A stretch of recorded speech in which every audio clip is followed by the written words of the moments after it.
Hey everyone, and welcome to today's Explainer. Today, we are unpacking something really fascinating, social information processing, or what I like to call the invisible architecture of workplace culture. We're actually going to jump back to a massive, game-changing breakthrough from 1978 by researchers Gerald Salancik and Jeffrey Pfeffer. Their work completely flipped how we view organizations. So if you've ever found yourself wondering why some teams just absolutely thrive while others are totally miserable, even under the exact same conditions, well, this explainer is definitely for you. Let's kick things off with the ultimate workplace paradox. Think about this. Why do two people doing the exact same job, getting the exact same pay, and working the exact same hours end up with completely different opinions about their work? One person comes in and finds meaning, purpose, they're fired up, but the other person, they just see an absolute dead end. I mean, they are experiencing identical tasks, yet their realities couldn't be further apart. How on earth does that happen? Okay, let's dive into this. For a really long time, the dominant idea in management was this thing called the needs satisfaction model. Think of this kind of like a vending machine. The idea was that people have fixed psychological needs. You drop in the coin of a good job task and boom, out pops job satisfaction. It assumed the task itself directly caused the feeling. But Salancik and Pfeffer looked at that and said, no, that's really not how human beings work. They introduced SIP theory, social information processing. Their brilliant insight was that everything, literally everything, is filtered through a social lens. It's like wearing tinted glasses. You aren't actually reacting to the job directly, you're reacting to the social information you receive about the job. And that brings us to this incredibly powerful quote. Job attitudes are constructed, not discovered. I absolutely love this analogy because it's so true. You don't just walk into a new job, dig around in your inbox or your daily to-do list, and magically discover satisfaction hidden in there like buried treasure. Instead, you actively build your attitude, day by day, basically like you're building a house. And to build a house, you need raw materials. Now, what's really interesting about this slide is what those raw materials are actually made of. Let me give you a hint. They aren't found in your official HR job description. The bricks and mortar you use to construct your attitude are everyday, tiny micro-interactions. It's how your coworkers casually talk about the company while grabbing coffee. It's exactly what your manager praises and, critically, what they roll their eyes at. It's the specific, maybe slightly cynical language people use in meetings. It's even the jokes people make at lunch. Your brain acts just like a giant sponge, constantly soaking up all these tiny social cues to figure out what your job actually is. Let's bring this to life with a quick A-B scenario. Imagine two new hires, let's call them A and B, and they start on the exact same day, doing the exact same customer support role. Their reality on paper, 100% identical. But hire A happens to sit next to a coworker who leans over on day 2 and mutters, "Man, this place burns you out. Nobody sticks around past a year." Meanwhile, hire B sits next to a coworker who says, "The work is repetitive some days, but honestly, I've learned more here than in my last 3 jobs combined."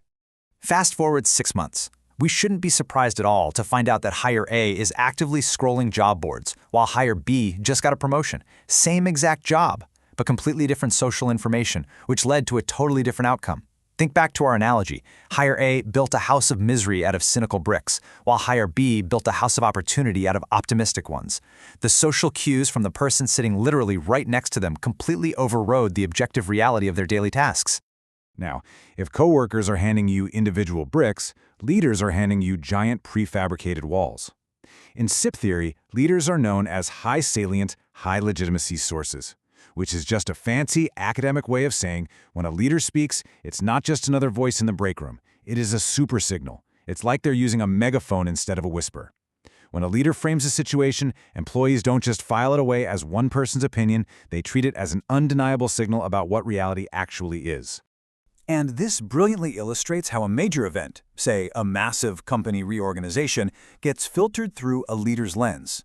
The structural changes in both these scenarios are identical. But if a leader stands up at an all-hands meeting and says, "Look, this is a chance to build something better," suddenly all that ambiguity is interpreted as an opportunity.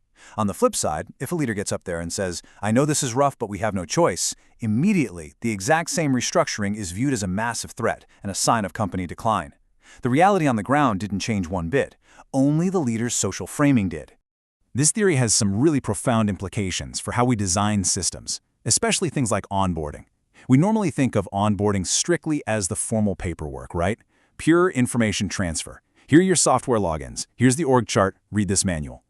But that formal information is immediately passed through an informal filter. These are the subtle social cues a new employee picks up in those crucial first 2 weeks. If the formal paperwork is the menu, the informal filter is the actual meal they are served. And trust me, the meal matters a whole lot more. Let's look at what that informal filter looks like in practice with two really casual comments from managers.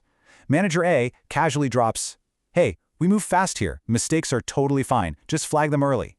That one little sentence transmits an incredible amount of psychological safety. Now, Manager B says, "Just don't mess this up in front of the client." Boom! Instant threat and fear.